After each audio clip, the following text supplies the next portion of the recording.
নমস্কাৰ স্বাগতম জনাইছোঁ আপোনালোকৰ ব্ৰেকিং থটছ ইউটিউব চেনেললৈ। থাম্বনেইলখন দেখি আপোনালোকে গম পাইছে যে ভিডিঅ'টো কিহৰ ওপৰত হ'ব, গতিকে পলম নকৰাকৈ আহক আমি ভিডিঅ'টো আৰম্ভ কৰোঁ।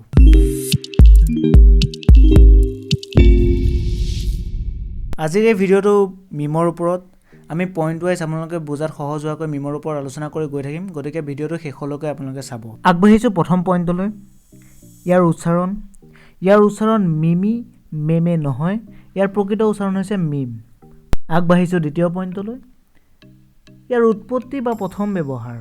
ৰিচাৰ্ড ডকিন্স নামৰ ব্যক্তিজনে 1976 চনত তেখেতৰ কিতাপ চেলফিছ জিন, সেই কিতাপখনত এই মিম শব্দটো প্ৰথমবাৰৰ বাবে ব্যৱহাৰ কৰিছিল। সহজ ভাষাত মিম হৈছে ইণ্টাৰনেটৰ এনেকুৱা এটা মাধ্যম যাৰ জৰিয়তে আমি হাঁহিৰ খোৰাকৰ লগতে বহুতো নজনা কথাও শিকিব পাৰোঁ। কেতিয়াবা ব্যংগাত্মকতাৰ দ্বাৰা ছ'চিয়েল মেছেজো দিবলৈ প্ৰয়াস কৰা যায় এই মিমৰ দ্বাৰাই। ইয়াৰ উপৰিও এই মিমৰ দ্বাৰাই সমাজৰ কিছুমান অনৈতিক কাম কাজৰ সমালোচনা কৰাও দেখিবলৈ পোৱা যায়। এতিয়া কথা হ'ল মিম কিহৰ ওপৰত বনোৱা হয়। মিমসমূহ বনাবলৈ মিম টেমপ্লেটৰ প্ৰয়োজন হয়। এতিয়া আহিছোঁ মিম টেমপ্লেটসমূহ ক'ৰ পৰা কালেক্ট কৰা হয়। চিনেমা, ৱেব ছিৰিজ, ভিডিঅ', বিশেষ ডায়লগ মুহূৰ্তসমূহ মিম টেমপ্লেট হিচাপে ব্যৱহাৰ কৰা আমি সচৰাচৰ দেখিবলৈ পাই থাকোঁ। ইয়াৰ উপৰিও মিউজিক ভিডিঅ', বিশেষ লাইন, পাব্লিক ফিগাৰ থকা যিকোনো মানুহে যদি ধেমেলীয়া বা ইণ্টাৰেষ্টিং কথা কয় বা গানৰ কিছুমান দৃশ্যাংশ মিম টেমপ্লেট হিচাপে ব্যৱহাৰ কৰা আমি দেখিবলৈ পাওঁ। উদাহৰণস্বৰূপে আমি ক'বলৈ গ'লে মাজতে এখন মিম বহুত ভাইৰেল হৈছিল, সেইখন আছিল জেচিবিকে খুদাই। সেইখন মিমৰ উৎপত্তি হয়তো বহুতে গম পায়, যিসকলে গম নাপায় তেওঁলোকৰ বাবে আমি কৈ দিছোঁ ইয়াৰ উৎপত্তিৰ কাৰণটো। এবাৰ এজন পলিটিচিয়ানে তেখেতৰ সভা এখনত ভাষণ দিছিল যে ভাৰতৰ মানুহ ইমান বেকাৰ যে তেখেতসকলে জেচিবিয়ে মাটি খন্দা চাইও সময়বোৰ পাৰ কৰি দিব পাৰে।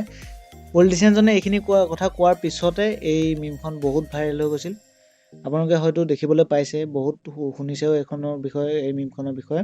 এতিয়া আহিছোঁ টাইপছ অফ মিমলৈ। মিম মুঠতে 5 প্ৰকাৰৰ হয়: ক্লাছিক, ডেংক, নৰ্মি, হোলচাম আৰু চুৰেল।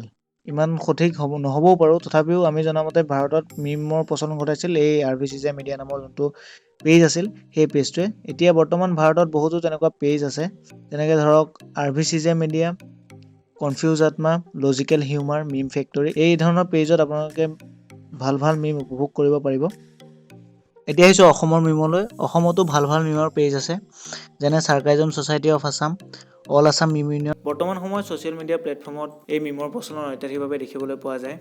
আমি যিমানখিনি পাৰোঁ এই ভিডিঅ'টোত এই মিমৰ ওপৰত তথ্য প্ৰদান কৰিবলৈ চেষ্টা কৰিছোঁ, আৰু আপোনালোকে ভিডিঅ'টোৰ কমেণ্ট বক্সত আপোনালোকৰ ফেভাৰিট মিম কোনখন আৰু এই ভিডিঅ'টোত কেইখন মিম আছে সেইটো জনাবলৈ নাপাহৰিব। শেষত ভিডিঅ'টো লাইক, কমেণ্ট আৰু শ্বেয়াৰ কৰিবলৈ নাপাহৰিব, আৰু চেনেলটো ছাবস্ক্ৰাইব কৰিব নাপাহৰিব।